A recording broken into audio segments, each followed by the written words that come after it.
10 ਪੱਤੇ ਬਰਗ ਬਾਂਸਾ ਦੇ, ਬਰਗ ਬਾਂਸਾ ਅੜੂਸਾ ਵੀ ਇਹਨੂੰ ਕਹਿੰਦੇ ਨੇ, ਔਰ ਪੰਜਾਬੀ ਵਿੱਚ ਅਸੀਂ ਇਹਨੂੰ ਬੈਕੜ ਕਹਿੰਦੇ ਹਾਂ। ਆਮ ਤੌਰ 'ਤੇ ਵੀਰਾਨਿਆਂ 'ਤੇ ਸੜਕ ਦੇ ਕਿਨਾਰੇ ਇਹਦੇ ਪੌਦੇ ਹੁੰਦੇ ਨੇ, ਬੈਕੜ ਇਹਨੂੰ ਕਹਿੰਦੇ ਨੇ ਪੰਜਾਬੀ 'ਚ।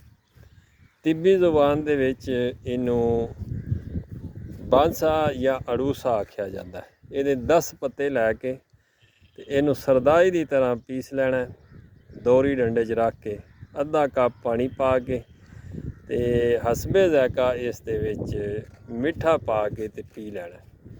ਕਾਲੀ ਖਾਂਸੀ ਜਿਹੜੀ ਕਿ ਬੜੀ ਢੀਠ ਕਿਸਮ ਦੀ ਖਾਂਸੀ ਹੁੰਦੀ ਹੈ, 3 ਦਿਨ ਪੀਓ ਦੇ ਤੇ ਇਨਸ਼ਾਅੱਲਾ ਇਹ ਠੀਕ ਹੋ ਜਾਏਗੀ।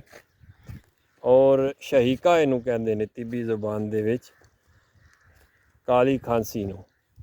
3 ਦਿਨ ਇਸ ਦਾ ਇਸਤੇਮਾਲ ਕਰੋ ਦੇ ਤੇ ਇਨਸ਼ਾਅੱਲਾ ਬਫਜ਼ਲ ਤਾਲਾ ਕਾਲੀ ਖਾਂਸੀ ਤੋਂ ਨਿਜਾਤ ਹਾਸਲ ਹੋਵੇਗੀ। ਇਸ ਤੋਂ ਇਲਾਵਾ ਇਹੀ ਬਰਗ ਬਾਂਸਾ ਯਾਨੀ ਕਿ ਬੈਕੜ ਦੇ ਪੱਤੇ ਅਲਸਰ ਦੇ ਮਰੀਜ਼ ਅਗਰ ਇਸੇ ਤਰ੍ਹਾਂ ਯੂਜ਼ ਕਰਨ ਦੇ, ਲੇਕਿਨ 15 ਤੋਂ 20 ਦਿਨ ਯੂਜ਼ ਕਰਨ, ਜਿਨ੍ਹਾਂ ਦੇ ਮਿਹਦੇ ਦੇ ਵਿੱਚ ਜ਼ਖਮ ਹੋ ਜਾਣ ਉਹ ਯੂਜ਼ ਕਰਨ ਦੇ, ਇਨਸ਼ਾਅੱਲਾ ਉਹਨਾਂ ਦੇ ਮਿਹਦੇ ਦੇ ਜ਼ਖਮ ਜਿਹੜੇ ਨੇ ਉਹ ਵੀ ਠੀਕ ਹੋ ਜਾਂਦੇ। ਫੀ ਮਾਨਿल्लाह।